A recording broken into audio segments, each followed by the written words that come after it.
This video is the first in the Treating Symptoms series, and we'll be looking at how your doctor can help if you have CFS or fibro, and also how you can help yourself.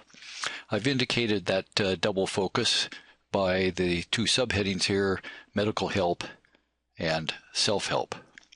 First, medical help. Your doctor can help you in at least 4 ways. Let me list them out for you here. The first is diagnosis. If you're like many people with CFS and fibro, it took you several years to get a diagnosis, and sometimes that can be the most important appointment that you have with a doctor, because prior to that you had symptoms and no name for what you're going through. So one thing that a doctor can do that's extremely helpful is to give you or confirm your diagnosis of CFS or fibro. A second is that he or she can treat the symptoms of CFS and fibro. So put that down as treat symptoms. Third, by diagnosing and treating other medical problems that often occur together with CFS and fibro, your doctor can be helpful. These are often called related conditions, so I'll write this point as treat related conditions. Treat related conditions.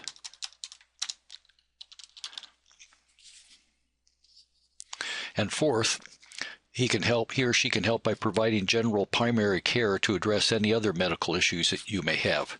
So that's provide primary care. These are all important and all useful, but only part of what's needed to treat CFS or fibro. Let me explain what I mean by quoting the well-known CFS and fibro physician Dr. Charles Lapp. He says, "While your doctor's role is important, you should recognize that there's no known cure for CFS or FM, so there are limits to what your doctor can do. Medical treatment does not treat the disease, it only palliates the symptoms. The key to recovery is acceptance of the illness and adaptation to it by means of lifestyle changes. There is no drug, no potion, no supplement, herb, or diet that even competes with lifestyle change for the treatment of CFS or FM." End quote.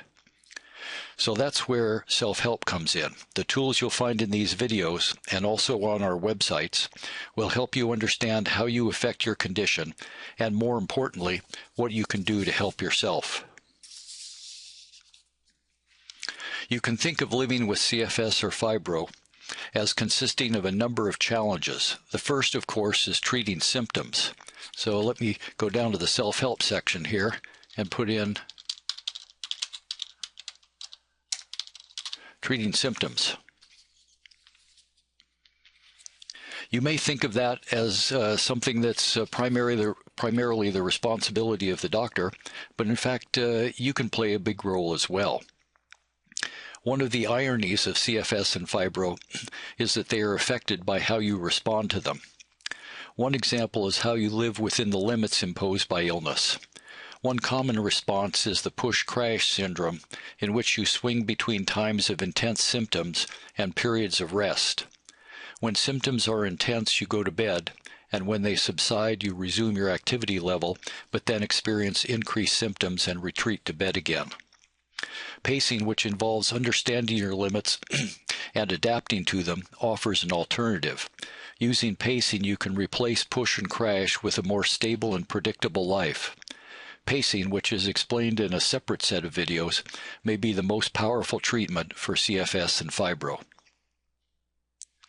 But CFS and fibro are much more than just medical problems. They have comprehensive effects touching many parts of life. So a plan for managing them has to address all its effects, not just symptoms. Let me describe 4 of these other challenges. First, controlling stress.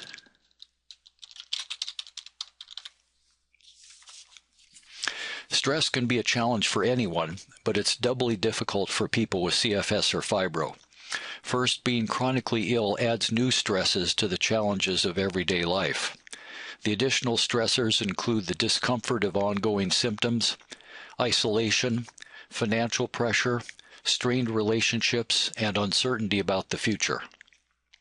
Second, CFS and fibromyalgia are very stress-sensitive illnesses. By that I mean that they seem to reset the body's stress thermostat so that the effects of a given level of stress are greater than they would be for a healthy person. Controlling stress can have a big effect on both symptoms and quality of life. In fact, we think that stress management is very important for living successfully with CFS or fibro, second in power only to pacing. The next challenge is managing emotions.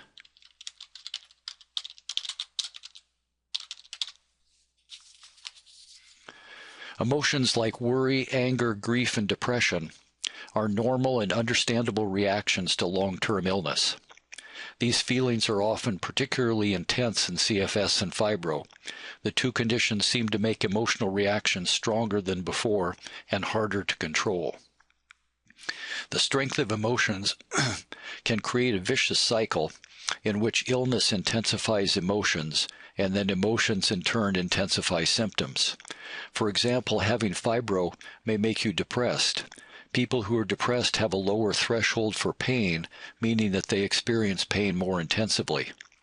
Pain may then feed back to make you feel more depressed, and this cycle makes it important to address emotions, both to make them more manageable and also to reduce symptoms. Fourth challenge is building support.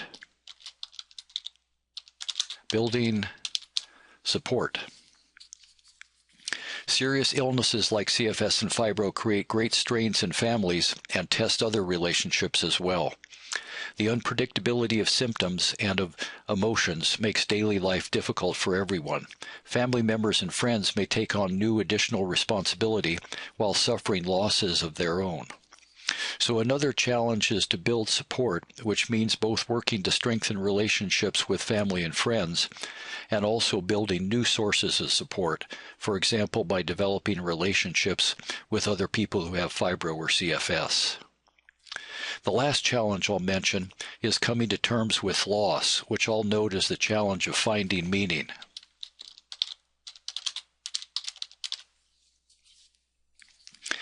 The average person enters our program functioning around 25% of normal, and so has experienced many serious losses. These include the loss of health, of course, and often also the loss of familiar roles in the family and at work, loss of income, and loss of relationships as friends and sometimes family fall away. The pervasiveness of loss presents us with one of our biggest challenges, building a new life different than the life you had before.